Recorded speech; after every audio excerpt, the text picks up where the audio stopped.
Hello बच्चों, कैसे हैं आप सभी लोग। आज हम मिशन प्रेरणा की पाठशाला के अंतर्गत विज्ञान विषय कक्षा 8 इकाई 9 दिव्यांगता यानी कि डिसेबिलिटी को पढ़ेंगे, समझेंगे और दिव्यांगता की अवधारणा के साथ साथ दिव्यांगता से जुड़े हुए विभिन्न पहलुओं को जानेंगे और समझेंगे। तो चलते हैं आगे। पूर्व माध्यमिक विद्यालय महेरा, विकासखंड मुस्करा, जनपद हमीरपुर। और वीडियो में आगे बढ़ने से पहले चैनल को लाइक कर लें, सब्सक्राइब कर दें चैनल को, ताकि आने वाले नए वीडियोस का नोटिफिकेशन आप तक तुरंत प्राप्त हो जाए।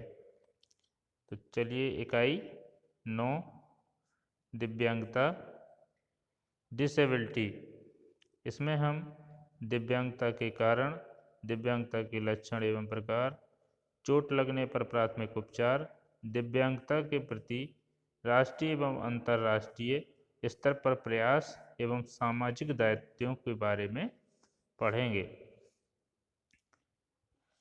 कक्षा 7 में स्वास्थ्य के बारे में विस्तार से पढ़ाया गया है और आप सभी ने पढ़ा भी है। और हम जानते हैं कि यदि व्यक्ति में शारीरिक, मानसिक एवं भावनात्मक रूप से कोई रोग नहीं है और उसमें सभी कार्यों को करने की पर्याप्त क्षमता है, तो वह व्यक्ति स्वस्थ माना जाता है। कौन सा व्यक्ति स्वस्थ माना जाएगा? जो शारीरिक, मानसिक एवं भावनात्मक रूप से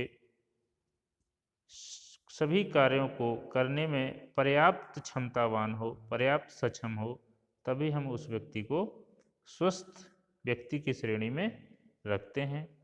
और स्वास्थ्य की विभिन्न अवधारणाओं को कक्षा 7 में पढ़ा गया है। भोजन स्वास्थ्य, स्वच्छता एवं स्वास्थ्य, ये 2 इकाइयाँ हैं कक्षा 7 में, जिनमें विशेष रूप से स्वास्थ्य के बारे में बताया गया है। लेकिन हम सब देखते हैं कि हमारे आसपास पड़ोस में कुछ ऐसे व्यक्ति मिलते हैं जो या तो शारीरिक रूप से या मानसिक रूप से या कहीं न कहीं से भावनात्मक रूप से कमज़ोर होते हैं या कार्यों को करने में सक्षम नहीं होते हैं। और कुछ व्यक्ति इनमें से जन्मजात अक्षम होते हैं, कुछ व्यक्ति दुर्घटनाग्रस्त होते हैं, जिसके कारण उनमें किसी न किसी प्रकार की शारीरिक या मानसिक अक्षमता आ जाती है, डिसेबिलिटी आ जाती है। जैसे कुछ व्यक्ति बोल नहीं पाते, कुछ व्यक्ति सुन नहीं पाते, कुछ व्यक्ति चलने में असमर्थ होते हैं। तमाम तरह की अपंगताएं या अक्षमताएं होती हैं जो जन्मजात या उपार्जित हो सकती हैं। तो हम दिव्यांगता की परिभाषा को इस तरह से परिभाषित कर सकते हैं कि किसी व्यक्ति में जन्म से या जन्म के बाद जीवन में कभी भी शारीरिक या मानसिक अक्षमता जो आ जाती है, उसे दिव्यांगता या विकलांगता कहते हैं। और यह दिव्यांग शब्द हमने कई बार बताया हुआ है।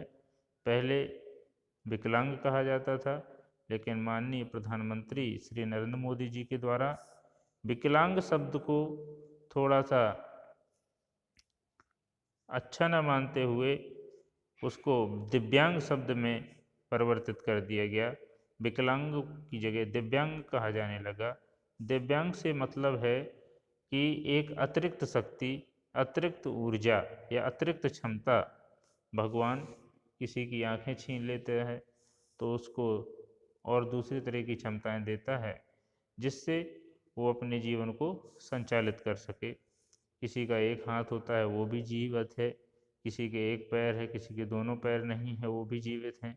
बहुत सारे ऐसे उदाहरण हैं इस समाज में, इस दुनिया में, कि विभिन्न क्षमताओं वाले व्यक्ति बहुत अच्छे से जीवन यापन कर रहे हैं और अपने जीवन में उन अक्षमताओं को नज़रअंदाज करते हुए आगे बढ़ रहे हैं। वे पूरे संसार के लिए, पूरी दुनिया के लिए प्रेरणा स्रोत बन जाते हैं। दिव्यांगता या अक्षमता विश्व एक व्यापक शब्द है। इसका शाब्दिक अर्थ शरीर के किसी अंग की बनावट में कमी होता है। दिव्यांगता के अनेक अर्थ हैं। एक स्थान से दूसरे स्थान तक जाने में असमर्थता, सुनने संबंधी दोष एवं दृष्टि में कमी को दिव्यांगता माना जाता है।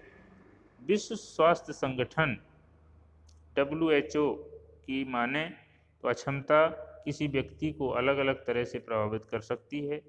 किसी अंग विशेष की कार्य क्षमता का सीमित होना, जिससे दिन प्रतिदिन की क्रियाएं प्रभावित होती हैं, उसे दिव्यांगता कहा जाता है। एक व्यक्ति जिसको कोई शारीरिक दोष है जो किसी भी प्रकार से उसे सामान्य क्रियाओं में भाग लेने से रोकता है अथवा उसे सीमित कर रखता है, उसे हम शारीरिक न्यूनताग्रस्त या दिव्यांग व्यक्ति कह सकते हैं। जो सामान्य क्रियाएं सब लोग कर लेते हैं, अगर वो सामान्य क्रियाएं या प्रक्रियाएं कोई व्यक्ति ठीक ढंग से नहीं कर पाता है या बिल्कुल नहीं कर पाता है, तो उसको हम दिव्यांग श्रेणी में रखते हैं। दिव्यांगता पहले भी बताया गया है कि दिव्यांगता शारीरिक या मानसिक हो सकती है। शरीर में विभिन्न प्रकार के अंग होते हैं, तो वो जो है उन अंगों में कोई शिथिलता आ जाती है, कोई कमी आ जाती है, तो उससे शारीरिक, मस्तिष्क से संबंधित मन कई बीमारी एवं न्यूनताग्रसित रोग हो जाते हैं, तो उससे मानसिक अक्षमता पैदा हो जाती है, मानसिक दिव्यांगता होती है। अब आगे पढ़ते हैं दिव्यांगता के कारण एवं लक्षण। दिव्यांगता अस्थायी, स्थायी एवं निरंतर बढ़ने वाली हो सकती है। अस्थायी का मतलब कुछ दिन रहेगी फिर दूर हो जाएगी। स्थायी ये अगर एक बार आ गई तो फिर कभी सही नहीं होती। और कुछ दिव्यांगताएं ऐसी होती हैं कि ये शुरू हुई, आज थोड़ा सा है, कल और धीरे धीरे निरंतर बढ़ती जाएगी और एक दिन उस व्यक्ति को पूरी तरह से उस विशेष स्थान पर, विशेष अंग को या विशेष मानसिक प्रक्रिया को पूरी तरह से अक्षम कर देगी, न्यूनताग्रस्त कर देगी। प्रकार की बात करें, दिव्यांगता दो प्रकार की होती है।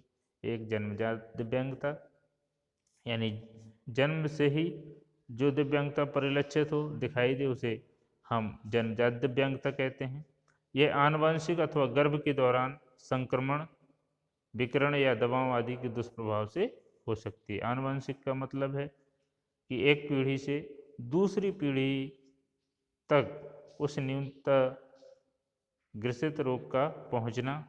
जैसे बहुत से रोग होते हैं, मधुमेह भी कभी कभी आनुवंशिक होता है, कभी कभी रक्त वर्णांता, आँखों की बीमारी होती है, वर्णांता, कई तरह के रोग होते हैं जो आनुवंशिक होते हैं। उपार्जित दिव्यांगता जीवन काल में किसी भी समय हो सकती है। जैसे कहीं पे कोई दुर्घटना हो जाए, कोई एक्सीडेंट हो जाए, तो उस स्थिति में कोई विशेष अंग हमारा क्षतिग्रस्त हो सकता है, तो दिव्यांगता आ सकती है। अब बात करते हैं दिव्यांगता के प्रकारों की। दिव्यांगता के मुख्य रूप से प्रकार हैं,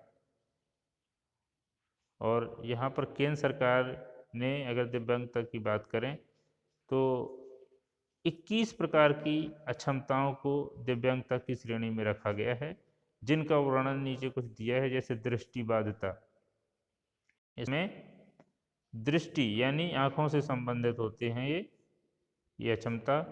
जैसे विजन का कम होना, आई साइट का या दृष्टि, इससे संबंधित जो भी प्रॉब्लम होती है आँखों से संबंधित, जो हमारा एक सामान्य व्यक्ति की दृष्टि होती है उससे अलग होती है, बाधित होती है, तो उसे हम दृष्टिबाधिता कहते हैं। लोकोमोटर, हड्डियों, जोड़ों एवं मांसपेशियों की जो अक्षमता होती है उसे हम लोकोमोटर दिव्यांगता कहते हैं। जैसे पोलियो, रीढ़ की हड्डी में चोट लगने से, सेरेब्रल पैल्सी, फ्रैक्चर आदि के कारण जो दिव्यांगता होगी, हम उसको लोकोमोटर दिव्यांगता कहेंगे। इसमें प्रभावित अंगों की हड्डियों की बनावट एवं कार्य समान नहीं रह जाती है।